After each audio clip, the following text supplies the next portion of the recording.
جب بھی ہم دولت مندوں کی بات کرتے ہیں تو ہمارے ذہن میں محل، بینک بیلنس، کاروبار اور شہرت آتی ہے۔ لیکن کیا آپ جانتے ہیں کہ اسلام کی تاریخ میں ایک ایسا ارب پتی تھا جس کی دولت صرف سونے چاندی میں نہیں بلکہ ایمان، سخاوت اور قربانی میں بھی بے مثال تھی؟ وہ تھے حضرت عثمان غنی رضی اللہ عنہ، اسلام کے تیسرے خلیفہ اور جنت کی بشارت پانے والے خوش نصیب صحابی۔ حضرت عثمان رضی اللہ عنہ کا تعلق قریش کے ایک معزز اور مالدار گھرانے سے تھا۔ آپ نہ صرف تجارت کے میدان میں کامیاب تھے بلکہ کردار میں ایسے پاکیزہ کہ فرشتے بھی رشک کریں۔ اسلام قبول کرنے سے پہلے آپ کی زندگی دنیاوی نعمتوں سے بھری ہوئی تھی، لیکن جب نبی پاک کا پیغام دل میں اترا تو دنیا کی ہر چیز چھوٹی لگنے لگی۔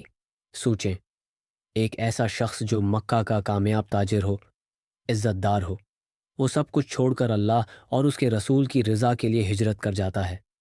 پہلے حبشہ، پھر مدینہ۔ آپ نے نہ صرف اپنے مال سے دین کی مدد کی بلکہ بار بار قربانی دی۔ ایک موقع پر جب مدینہ میں پانی کی شدید قلت تھی تو صرف حضرت عثمان غنی رضی اللہ عنہ تھے جنہوں نے بیر روما نامی کنواں خرید کر عام مسلمانوں کے لیے وقف کر دیا۔ آج بھی سعودی عرب میں اس وقف کا ریکارڈ موجود ہے اور اس سے ہونے والی آمدنی اب تک اسلامی فلاحی کاموں میں استعمال ہوتی ہے۔ کیا کوئی اور ایسا ارب پتی ہے؟ غزوہ تبوک کا وقت آیا تو لشکر کو مالی مدد کی شدید ضرورت تھی۔ نبی پاک نے فرمایا، جو شخص اس لشکر کو تیار کرے گا اس کے لیے جنت ہے۔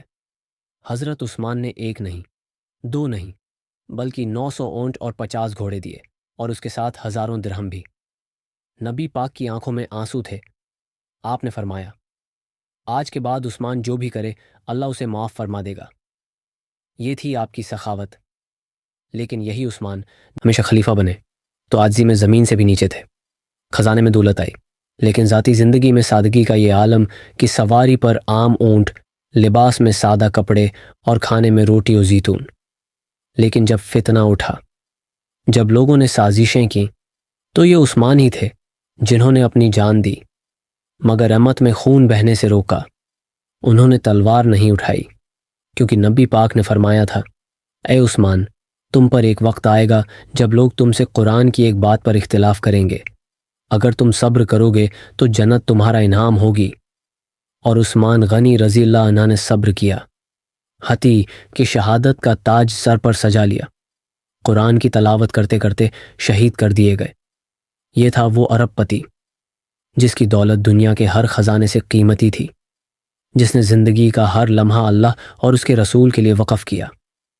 آج اگر ہم کامیابی چاہتے ہیں تو ہمیں عثمان غنی رضی اللہ عنہ جیسے کردار، قربانی، سچائی اور سخاوت کا راستہ اپنانا ہوگا، کیونکہ اصلی امیری اکاؤنٹس میں نہیں بلکہ نیت، عمل اور رضائے الہی میں ہے۔